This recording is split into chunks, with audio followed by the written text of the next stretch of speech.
Y hoy, por ser el Día de las Madres, vamos a hablar y vamos a tratar de demostrar lo que dice la palabra acerca de algunas madres. No todas, porque sería imposible. Para nosotros hablar de todas las madres que están en la Biblia, tendríamos que tener una serie más o menos de 6 meses. Y eso es compresionándola. Quizás podría ser un año para poder hablar al menos de 3 mujeres en la Biblia. Miren, a ese nivel, porque es que son decenas. Lo que sucede es que muchas de estas historias de las mujeres están dentro de otras historias en las cuales hay personajes ya principales. ¿Verdad? Un ejemplo, yo voy a hablar aquí de un personaje principalísimo, que es Moisés. Entonces quizás la figura de Moisés en esa historia hace que el personaje de 2 mujeres de las cuales vamos a hablar sea un personaje secundario. Pero sin embargo, Moisés no hubiese pasado por el proceso ni hubiese tenido los privilegios que tuvo en su vida si no hubiese sido por una mujer. Pero hay 2 mujeres que están más adelante que la misma mamá y que la misma hermana de Moisés. Y de esa vamos a hablar. Vamos a hablar de 3 mujeres que fueron madres en la Biblia y dos que aunque no fueron madres, sí actuaron como tal y tuvieron amor de madre. Y el título de esta prédica se llama Mujeres y Madres que aman a Dios. Perfect timing. Muchas gracias. Mujeres y madres que aman a Dios. Porque no necesariamente usted tiene que parir para ser madre. Hay muchas mujeres que por designios del Señor, por la soberanía de Dios y con algún propósito, Dios no les ha permitido tener hijos, pero optan por adoptar, reciben el hijo de otro familiar, ¿verdad? Y lo crían. Está esa famosa frase, madre no es la que pare, madre es la que cría y la que forma. Así que hay en la Biblia ejemplos hermosos de mujeres y madres que amaron a Dios y lo demostraron con su testimonio y con hechos. Y le voy a pedir que vaya buscando en sus Biblias estas 4 citas. Éxodo 1, 15 al 21. Éxodo 2, del 1 al 10. Primera de Reyes 3, del 16 al 27. Y Primera de Timoteo, del 1 al 37. Eso nada más. Y ahí nos vamos a quedar todo el mensaje, ¿verdad? Tratando de ver y resaltar lo lindo que el Señor se manifestó a través de estas mujeres. Y les voy a pedir que inclinen sus ojos y oremos antes de leer la palabra. Dios eterno y Padre celestial, Señor, hemos cantado salmos a tu nombre, Señor. Padre, te hemos adorado, Señor. Hemos llegado a tu casa, Padre, con un corazón contrito y humillado, Señor. Con un corazón dispuesto a recibir el mensaje de tu palabra en esta mañana, Señor. Padre, gracias porque a pesar de ser un día festivo, han llegado tus hijos a tu casa, Señor, y han dado el primado de estar aquí, dándote gloria y dándote honra, Señor. Padre, gracias, Dios mío, porque ellos han reconocido que tú eres primero en sus vidas, Señor. Padre, yo te pido que ya del saque, Señor, estés dándole una bendición, Señor, por eso, Señor. Que tú, Padre, en tus misericordias, Señor, nos bendiga, no porque hicimos un intercambio de acciones contigo, Señor, sino porque tu mismo Espíritu Santo nos habló y fuimos obedientes a Él, Señor. Padre, te doy gracias, Señor, porque me das una oportunidad que no merezco, Señor, de estar aquí, Señor. Padre, yo te pido, Señor, que tu palabra cale hondo en nuestros corazones, Señor. Que como primero me habló a mí, le hable a tu iglesia, Dios mío. Todo te lo pido en el nombre poderoso de Jesús. Amén y amén.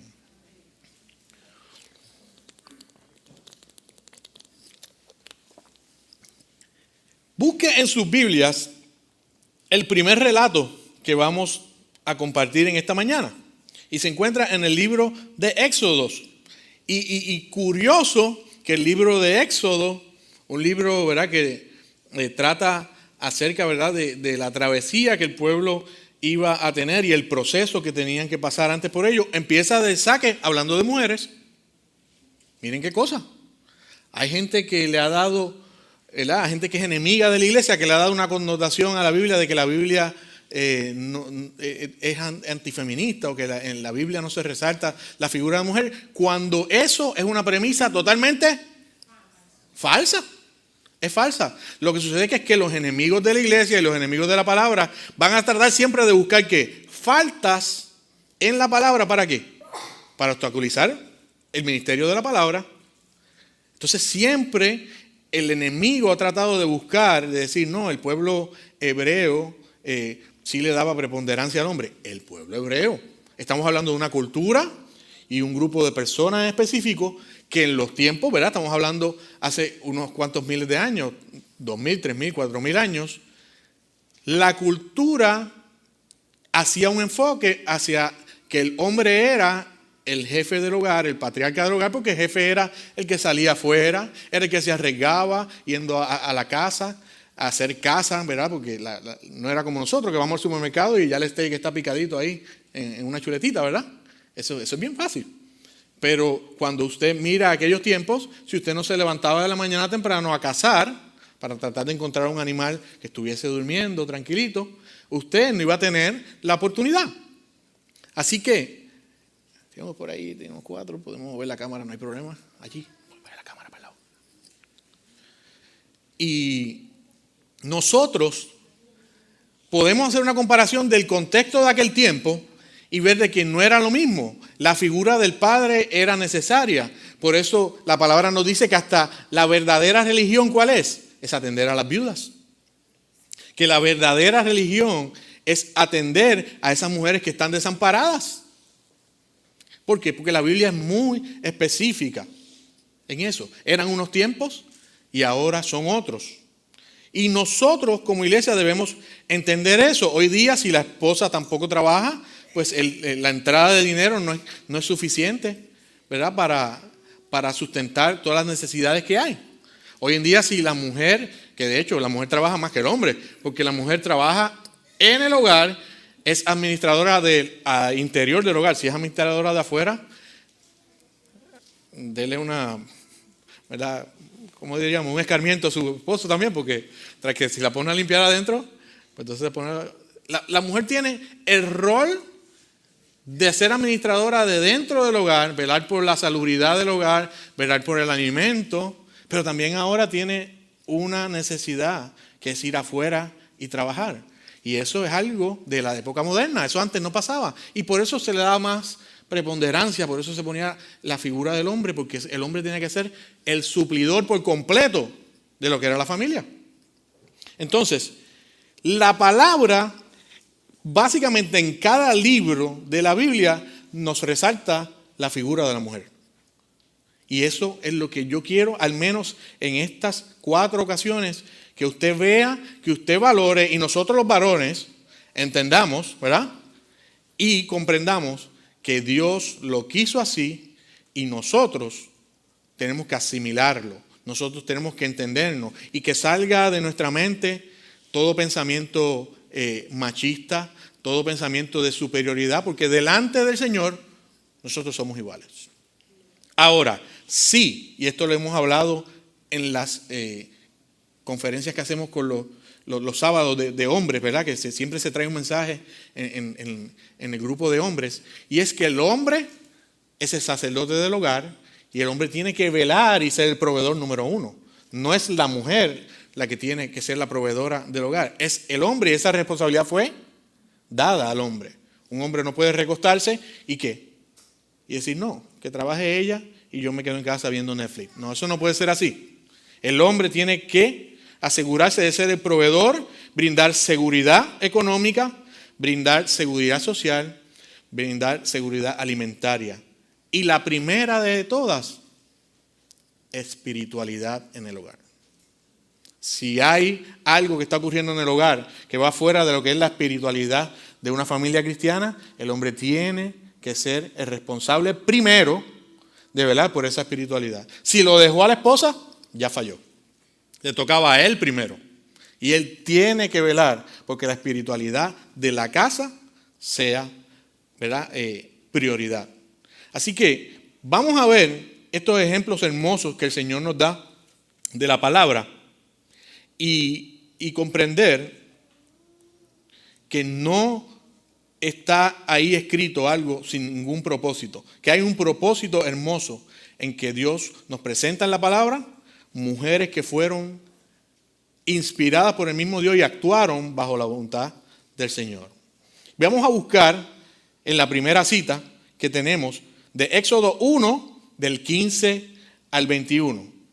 La versión que tengo es una versión más moderna porque yo quiero que los niños no estén escuchando estéis, roguéis, vosotros. No. Es una versión que yo quiero que los niños entiendan el español.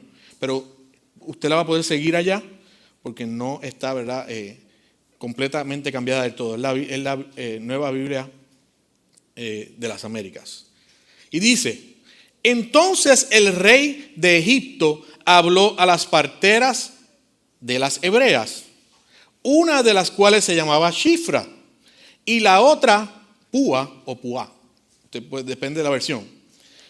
Y les dijo: cuando estén asistiendo a dar a las hebreas a dar a luz, ve y las vean sobre el lecho de parto. Si es un hijo, le dará muerte, pero si es una hija, entonces vivirá.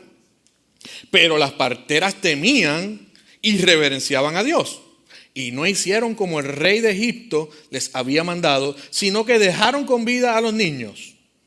El rey de Egipto hizo llamar a las parteras y les dijo: ¿por qué han hecho esto y han dejado con vida a los niños? Las parteras respondieron a Faraón: porque las mujeres hebreas no son como las egipcias, pues son robustas y dan a luz antes que la partera llegue a ellas. Dios favoreció a las parteras.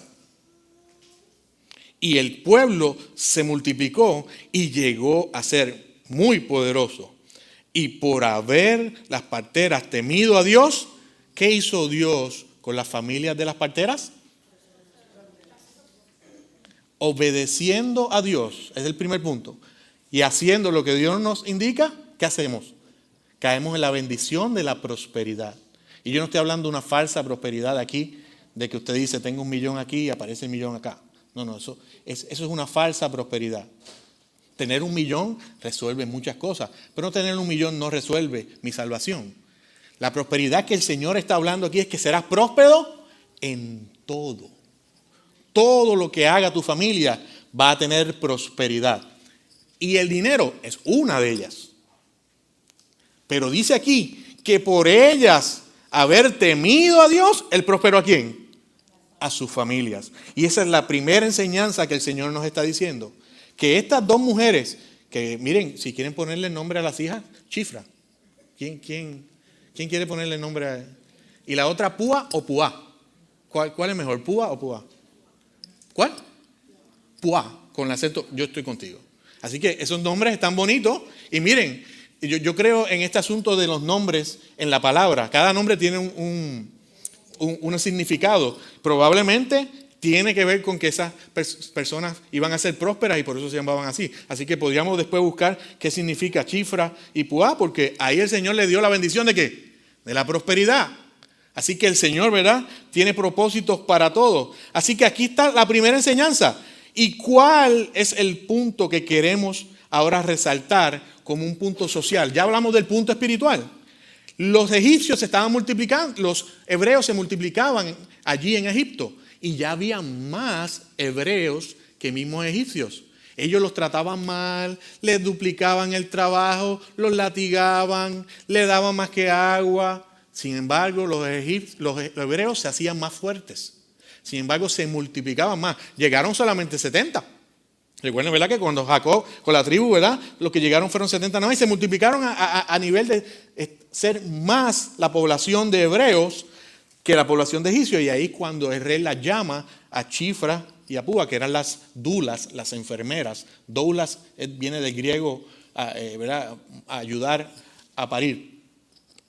Y llama a estas mujeres, que eran las que estaban encargadas de eso, ¿para qué? Para que ellas hicieran un crimen. Y el crimen era matar niños.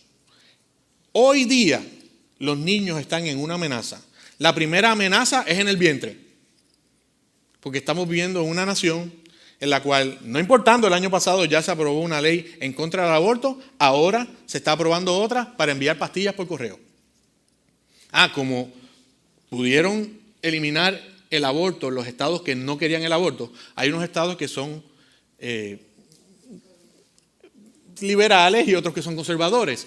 Y se le estaba obligando a los estados conservadores a que esos estados también se permitiera el aborto. Pero fueron allá al Tribunal Supremo y en el Tribunal Supremo se determinó que la ley que se proveyó, ¿verdad?, en los 70 de Roe vs. Wade, esa ley estaba ahí, pero era ilegal que se obligara al que no quería. Pues por tanto, el año pasado se llevó el caso nuevamente y no se puede obligar a los estados que no quieren poner la ley del aborto a que se aborte. ¿Qué sucede? Ahora muchos estados en sus mismas cortes también lo están prohibiendo. Pero ahora surgen hace unos meses, nos prohibieron hacer el aborto en las clínicas, pues ahora vamos a enviarle la pastillita. Miren, y la pastillita se llama mifeprestona, que es 2 medicamentos que se llaman el misoprostol y el mifeprex. Se lo tengo ahí, porque si usted lo ve, y tenemos una doctora por ahí, ¿verdad? Mire, esa hermanita que usted ve ahí chiquitita, ahí, con los lentecitos, es médico yo. Así que, esos dos, lo dije bien, ¿verdad? Lo dije bien.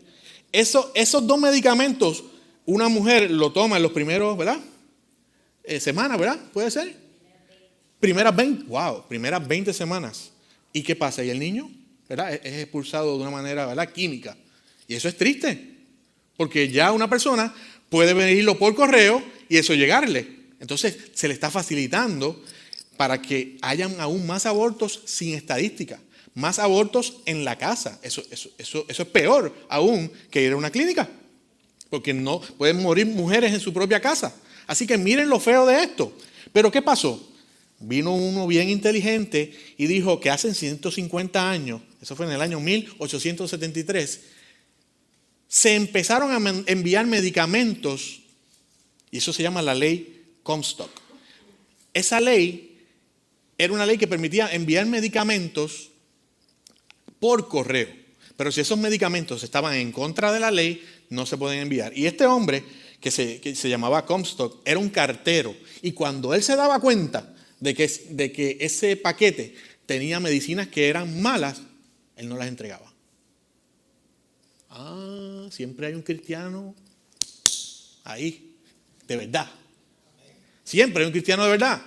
Y bajo esa idea de él de no repartir malas medicinas, se creó la ley Comstock hace 150 años. ¿Qué pasó? Que allá vino uno y ahora fue a la corte y ahora se va a debatir si se pueden enviar por correo, porque hace 150 años eso estaba prohibido. Y esa ley crea lo que se llama en jurisprudencia, en ley, un precedente. Si usted va a la corte y usted presenta un precedente, o sea, la ley está ahí, pero la vamos a interpretar de esta manera y usted gana ese caso sienta un precedente y ese precedente se convierte en ley. Así que la iglesia tiene que orar para que no se puedan enviar este medicamento por correo.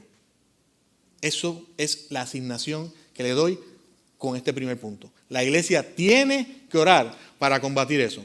Porque hacer abortos hoy día es lo mismo que hacían los paganos en el tiempo antiguo, que venían y hacían allá orgías o le quitaban el bebé a una mujer y lo sacrificaban a Moloch, lo sacrificaban a Cera, lo sacrificaban a Baal. Entonces, en nombre del sexo, hoy se sacrifican bebés también.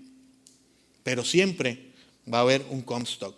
Siempre va a haber una chifra y siempre va a haber una púa. ¿Cuántos de aquí son Comstock? ¿Cuántos de aquí son chifras? ¿Y cuántos de aquí son púas? ¿Cuántos van a hacer lo que el Señor nos está diciendo que hagamos? ¿Para qué?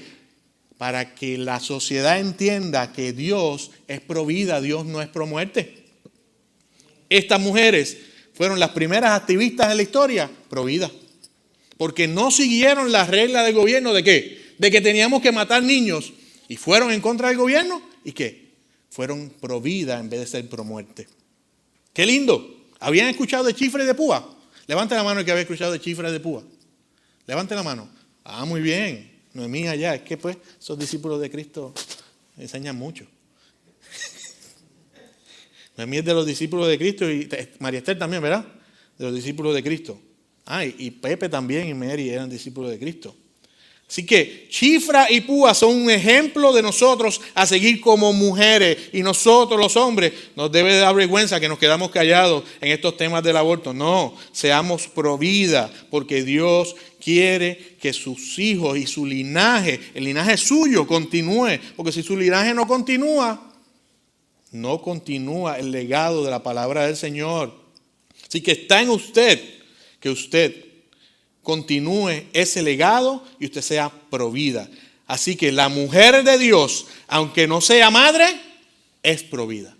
No hay que ser madre para tener amor de madre. Y esa es la primera enseñanza que nos enseña Éxodo 1. La segunda enseñanza está en Éxodo 2 y dice: un hombre de la casa de Leví fue y tomó por mujer a una hija de Leví, o sea, esa tribu. Ese hombre era de la tribu de Leví, pero tomó una hija de Leví.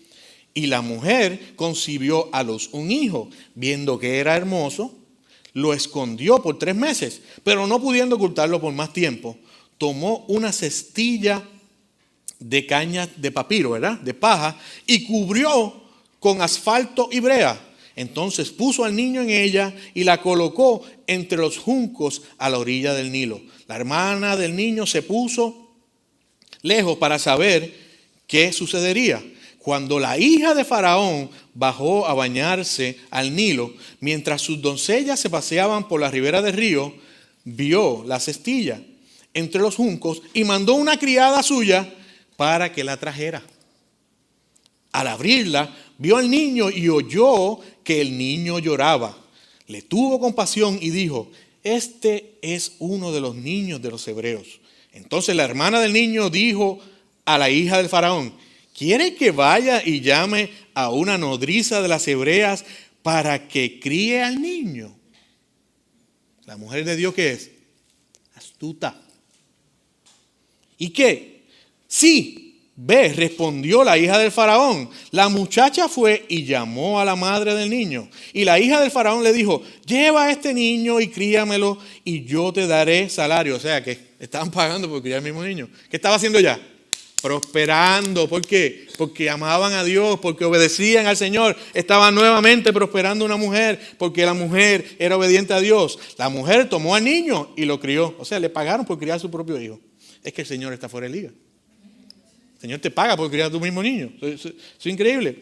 Cuando el niño creció, ella lo llevó a la hija de Faraón y vino a ser hijo suyo. Y le puso por nombre Moisés, el personaje más grande del Antiguo Testamento. Todavía está allá la gente tratando de hacerle adoración a Moisés allá en Israel. Lo que es Abraham y lo que es Moisés. A nivel de que Dios tuvo que encargarse del cuerpo de Moisés y enterrarlo en un lugar secreto, que nos lo vamos a ver cuando estemos con el Señor allá arriba. Porque si Dios hubiese dejado que Moisés, ¿verdad?, fuera enterrado allí en Tierra Santa, hubiese una fila ahora mismo de gente tratando de ver la tumba, rindiendo la adoración, adorándola a Él como su Salvador, ¿verdad?, como el que sacó al pueblo de Egipto. Así que lo llamó Moisés: pues lo he sacado de las aguas. Y aquí vemos 2 mujeres. Vemos la madre, que fue inteligente y que se dio cuenta de que ahí había un linaje. La madre se dio cuenta. Acuérdense, esta no era cualquier mujer. Esta mujer era hija de ¿quién?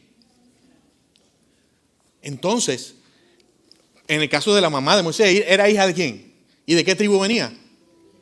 De la tribu de Leví. Había un linaje que tenía que continuar. Y usted dirá: no, pero mi abuela no era cristiana. Pero mi mamá no era cristiana y después se convirtió. Yo no vengo de ningún linaje específico. Aquí sucede algo. Usted puede venir de la familia que sea. Es más, yo tengo familiares que eran santeros y espiritistas. Pero un día conocieron al Señor. Y una vez conocieron al Señor, de modo que si alguno está en Cristo, nueva criatura es. todas las cosas viejas pasaron, he aquí, todas son hechas nuevas. Cuando yo recibo la salvación de Cristo, ya mi linaje pagano, mi linaje de maldición está cancelado. Y usted se convierte en la hija de ¿quién? En la hija del Padre, en la hija de Dios, de Cristo, el que reina para siempre. Ya usted no viene de un linaje pagano, ya usted viene del linaje de ¿quién? Del mismo Dios. Y usted, como mujer, tiene que valorar eso y no pensar en qué fue mi tía, en qué fue mi abuela, en que si mi madre llegó a cometer errores. No, no, no. Usted es una nueva criatura en Cristo. Y todo eso pasó y no hay maldición en usted. Ahí la mamá de Moisés entendió que ella tenía que continuar ese linaje. Que el linaje de la tribu de Leví tenía que continuar porque de allí iba a salir un hombre que iba a salvar al pueblo hebreo. ¿Qué mensaje nos tiene? La mujer de Dios reconoce su linaje y es astuta. Una vez usted reconoce que Dios ha puesto un linaje en usted, usted va a tomar ese linaje, lo va a hacer suyo y usted va a hacer grandes proezas en Cristo con ese linaje. Usted va a tener una fe que va a ser imposible de erradicar de su corazón. Usted va a tener conciencia de que para el Señor no hay nada imposible. Usted va a tener conciencia de que los muros van a caer. Usted va a tener conciencia de que si estoy pasando por una situación de que mi hijo, de que mi hija, de que mi madre, de alguna crisis familiar, el Señor sabe que tú eres linaje escogido, eres real sacerdocio y el Señor va a estar contigo todos los días hasta el fin del mundo. Oh, yo le hubiese dado un aplauso al Señor. Yo hubiese dicho un gloria a Dios.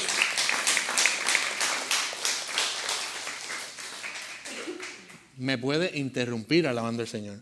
Eso para un predicador, por lo menos de mi tradición, es hermoso. Así que no se sienta cohibido si el de al lado está muy calladito. No se sienta cohibido si el de al lado es alborotoso. No, contágiese con el de al lado que es alborotoso. Contágiese con aquel. Si usted lo ve que está diciendo mucho gloria a Dios, tome su hombro y péguesele a ver si le da la corriente. Haga así, mire, está diciendo gloria a Dios. Ay, déjame pegarme a ver si. Y si el Espíritu le envió un correntazo ahí, entonces le da el correntazo también. Comparta esa chispa ahí del Evangelio. El tercer grupo de mujeres, y lo tenemos en el libro de Primera de Reyes. Y aquí no es un grupo, aquí es una. Primera de Reyes 3, 16 al 27, y lo leo rapidito. Dice, por ese tiempo, 2 mujeres que eran rameras vinieron al rey y presentaron delante de él. Y una de las mujeres le dijo, oh mi señor, yo y esta mujer vivimos en la misma casa. Y yo di a luz estando con ella en la casa. Y sucedió que al tercer día, después de dar yo a luz, esta mujer también dio a luz. Estábamos juntas. Nadie estaba con nosotras en la casa, solamente nosotras 2. Y el hijo de esta mujer murió durante la noche, porque ella se durmió sobre él. Triste, ¿verdad? Entonces ella se levantó a medianoche, tomó a mi hijo de mi lado mientras su sierva estaba dormida y lo puso en su regazo. Y a su hijo muerto lo puso en mi regazo junto a mí. Cuando me levanté al amanecer para dar el pecho a mi hijo, vi que estaba muerto, pero cuando lo observé con cuidado por la mañana, vi que no era mi hijo, el que yo había dado a luz. Entonces la otra mujer dijo, no, pues mi hijo es este que vive y el tuyo es el muerto. Pero la primera mujer dijo, no, tu hijo es el muerto y mi hijo es el que vive. Ella se lo dijo con certeza. Y así hablaban ellas delante del rey. Entonces el rey le dijo, esta dice, este es mi hijo que está vivo y tu hijo es el muerto. Y la otra dice, no, porque tu hijo es el muerto y mi hijo es el que vive. Así hablaban ellas delante del rey. Y el rey dijo, tráigame una espada. y trajeron una espada al rey. Entonces el rey dijo: parta al niño vivo en dos y den la mitad y la otra mitad a la otra. Entonces la mujer de quien era el niño vivo habló al rey, pues estaba profundamente conmovida por su hijo y dijo: oh mi señor, dele a ella el niño vivo y de ninguna manera lo mate. Pero la otra decía: no será ni mío ni tuyo, pártanlo. Entonces el rey respondió: den el niño vivo a la primera mujer y de ninguna manera lo maten. Ella es la madre. La historia se enfoca en la sabiduría que Dios le dio a Salomón. Porque cuando Dios le dio la oportunidad de que pidiera algo, ¿qué pidió Salomón? Sabiduría. Pero ese es el enfoque mayor aquí. Ahora, cuando vemos la figura de la mujer aquí, lo que podemos encontrar es que la mujer de Dios aplaca el conflicto. ¿Con qué? Aquí había un gran conflicto y la vida de un bebé estaba de por medio.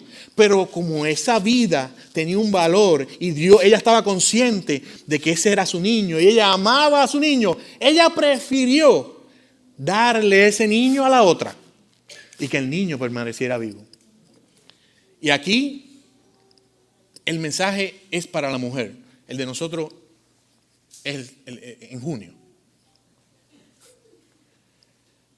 Cuando la mujer está en medio, cuando la mujer está en medio de un conflicto, recuerde aquella madre del bebé que prefirió perder la discusión, prefirió perder aquella batalla, prefirió perder en aquella crisis para que otro tuviera vida. A veces nosotros tenemos que perder para ganar. Aquí la respuesta de Dios fue inmediata, porque Dios quería, ¿verdad?, glorificarse en medio de esto. Pero a veces nosotros no tenemos la respuesta inmediata a esa derrota que tuvimos en esa crisis. A veces no tenemos la respuesta inmediata a esa derrota por la cual pasamos, en ese proceso del cual pasamos. Pero ¿saben qué? Al final, Dios nos va a dar la victoria. El punto es entender que el amor de Dios es primero y que el amor del Señor debe de prevalecer siempre para que nosotros al final tengamos nuestra recompensa.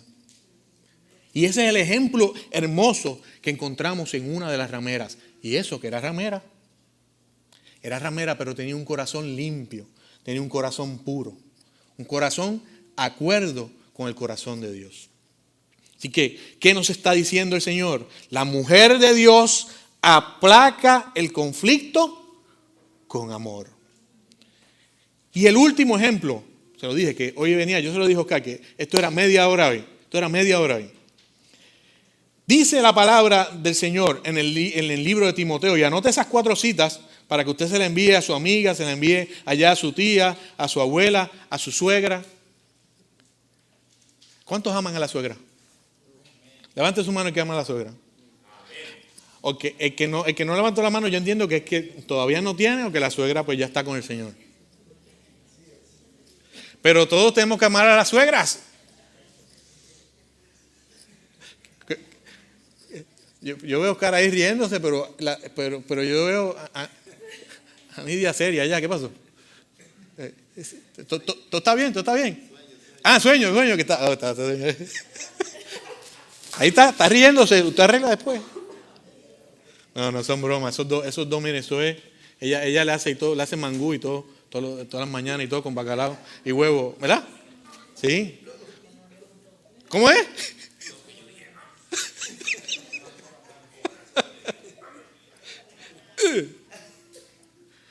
Tenemos que amar a la suegra. Ame a la suegra. La mía cocina buenísimo. Me conquistó por la cocina. De verdad. Es más, después yo empecé también a llevarle, ¿verdad?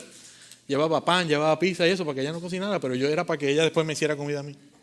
Me conquistó por la cocina. Porque en Puerto Rico hay una frase, no sé si usted la usa en sus países, el amor entra por la cocina. Así que ustedes, las jovencitas que están, ¿verdad?, para buscando en el futuro, ¿verdad?, que el Señor la guíe, cocínele, ¿verdad?, bien, deje de estar comiendo afuera, que eso, mire, lo que hace es enfermar a uno. Así que el amor entra por la cocina. Y aquí vamos a hablar de una madre y una suegra. El contexto de que quién era, ¿verdad?, el papá de Timoteo y eso, ¿verdad?, no, ¿verdad?, sería un tema de discusión en el futuro. Pero aquí en 1 Timoteo 1, 3 al 7, nos habla de dos mujeres, el cual Pablo, nuevamente, miren, en el libro de Éxodo, empieza hablando de ¿qué? De mujeres. Entonces, aquí, en esta epístola a los Corintios, ¿verdad? Timoteo, perdón. La carta a Timoteo, en el 1 del saque, Pablo comienza dando un saludo. Pero en ese saludo ya está elogiando ¿qué? La figura de la mujer. Y lo voy a leer, esta es la más cortita de las tres. Doy gracias a Dios, a quien sirvo con limpia conciencia, como lo hicieron mis antepasados, que sin cesar noche y día, me acuerdo de ti en mis oraciones, deseando verte al acordarme de tus lágrimas, para llenarme de alegría. Es que Pablo era bien, es algo rico leer la poesía de Pablo. Porque tengo presente la fe sincera, no fingida, que hay en ti, el cual habitó primero, ¿en quién? En tu abuela Loida, y después, ¿dónde está el papá ahí? No está mencionando el papá, ¿eh? ¿En qué está mencionando?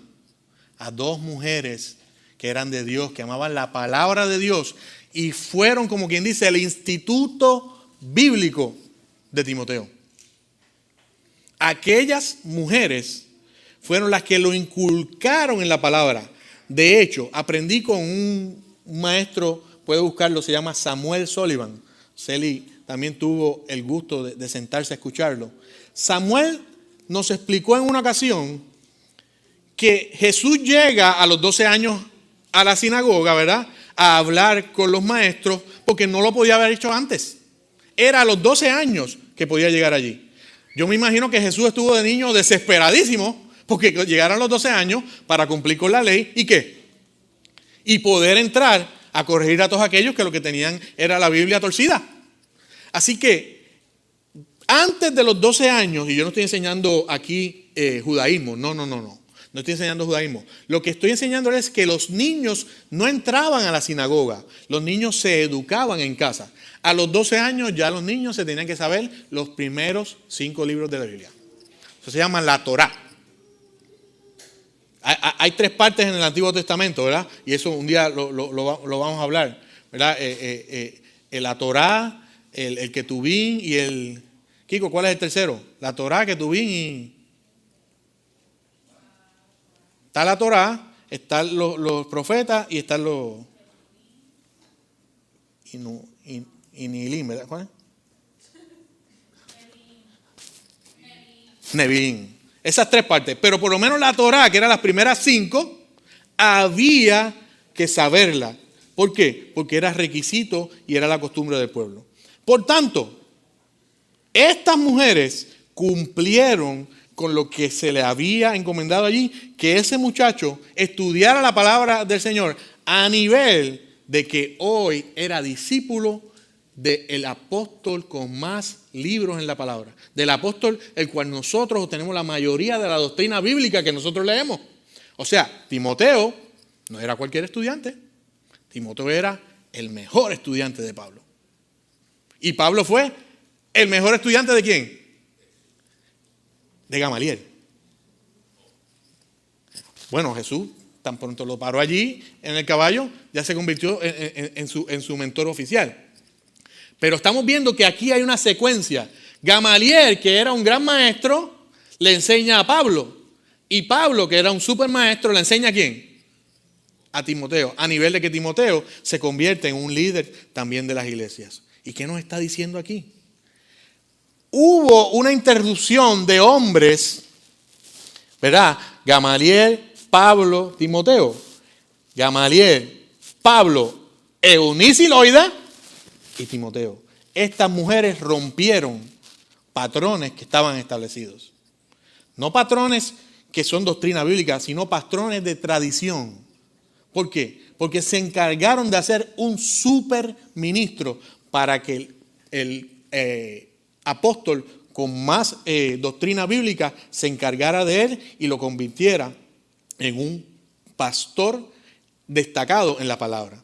Así que dice, deseando verte, acordarme de tus lágrimas para llenarme de alegría, porque tengo presente que la fe sincera no fingida que hay en ti, la cual habitó primero en tu abuela Loida y tu madre Eunice, y estoy seguro de que en ti también, por lo cual te recuerdo que avives el fuego del don de Dios que hay en ti por la imposición de mis manos, porque no nos ha dado Dios espíritu de cobardía, sino de poder, de amor y de dominio propio. Y cuando Pablo está diciendo dominio propio ahí, está hablando disciplina. En la predicación anterior yo les dije que yo no soy papá, pero yo sí le puedo certificar que mi mamá dijo, yo estoy solita con este aquí, yo tengo que educarlo en alguna disciplina. Mi mamá primero me puso en deportes, después me puso en música y toda mi vida yo lo que hacía era escuela bíblica, música y deportes. Escuela bíblica, música y deportes. Porque ella entendió de que si no hacía eso, yo fuera el traficante más grande de drogas más grande de mi pueblo. Si ella no hubiese hecho, y Raquel está de testigo, Raquel sabe de dónde venimos. Si ella no hubiese puesto disciplina en mí, yo no hubiese tenido dominio propio y el Espíritu Santo estuviera todavía tratando ahí.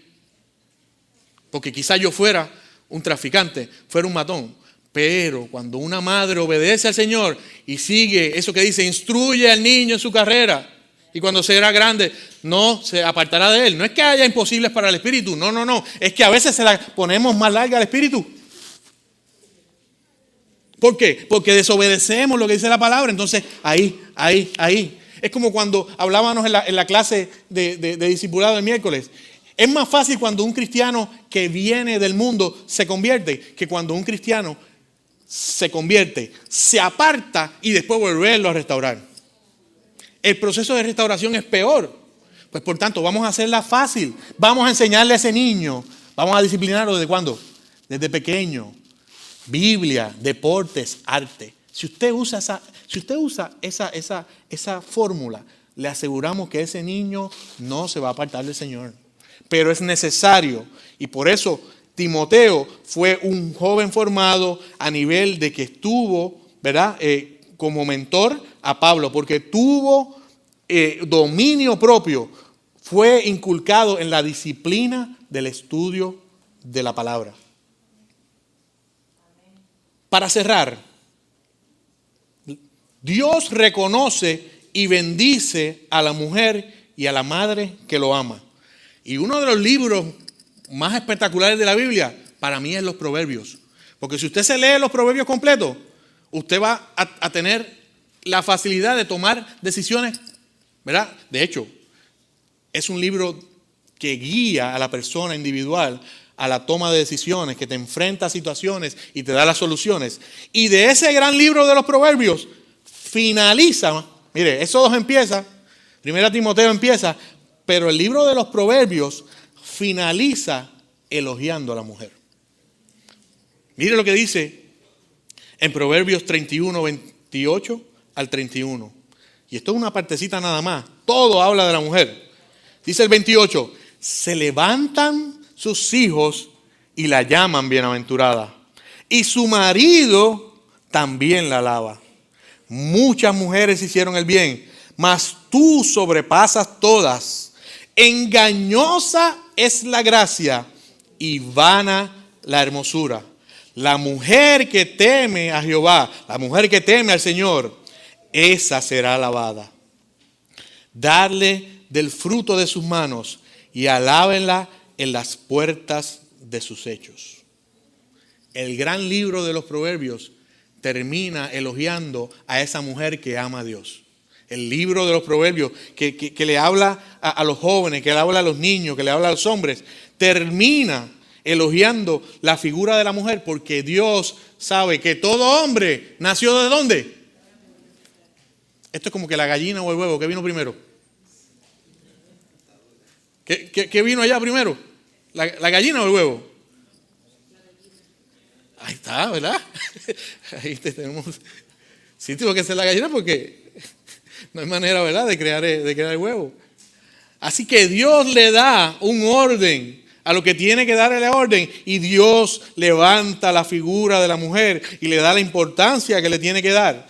Decíamos en uno de los estudios bíblicos, la primera evangelista fue una mujer. Las primeras que vieron la resurrección de Cristo fueron una mujer. Y yo no estoy poniendo a los hombres, ¿verdad?, ni estoy aquí para ganar adeptos con usted, ni que usted me invite a comer arepa, ni arroz con habichuela, ni pupusa. No. Yo lo que quiero es que usted entienda que Dios la miró. Que desde la fundación del mundo Dios dijo, allí van a ser mi sierva. Allí mi sierva van a ser en aquel lugar, y Dios la tiene allí con un propósito. De que el Señor ve tus oraciones cuando te encierras en tu recámara y escucha ese clamor que tú haces por tu hijo. De que el Señor oye tus oraciones y escucha el clamor que tú haces por toda tu familia. Dios siempre escucha un corazón contrito y humillado. Pero el corazón de una madre, yo creo que Dios lo escucha más. ¿Por qué? Porque nosotros los hombres nunca vamos a tener el corazón de una madre. Nosotros nunca vamos a tener el amor de una madre. Usted no puede amar más que una mujer siendo hombre, porque eso que la mujer tiene de frente salió de adentro de ella. Es una parte de ella. Es una parte. Salió de ella y Dios le dio ese privilegio a ella. Nosotros nos tenemos que conformar ¿con qué? Con ser padres, con educar, con ser proveedores, con darle una paternalidad a nuestros hijos. Recuerden, tiene que haber paternalidad. Si no hay paternalidad en nuestros hogares, nuestros hijos van a crecer en desfase. Mujer, también dele espacio a la paternalidad a su esposo. Esposo, dele espacio a la maternalidad a la mujer, para que esos niños crezcan balanceados en su formación. Se levantan sus hijos y la llaman bienaventurada. ¿Cuántas mujeres aquí son bienaventuradas? Levántense las mujeres bienaventuradas. Levántense. Todos vamos a orar. Y nosotros los caballeros vamos a hacer un ejercicio hoy, en esta tarde. Y es que todas estas mujeres van a pasar aquí al frente. Sea madre o no sea madre, usted va a pasar aquí al frente. Y nosotros los caballeros somos los que hoy vamos a ministrar. Oremos todos. Bendito es tu nombre, Señor. Oh, gloria, Señor. Padre eterno y Padre bueno, Señor. Dios de misericordia, Dios mío. Padre bueno, Señor. Mira a mi esposa amada, Señor. Gracias, Señor, por mi esposa, Señor. Gracias, Señor, porque tú, Señor, me has dado una compañera idónea, Señor. Padre, te pido, Señor, que tú me perdones.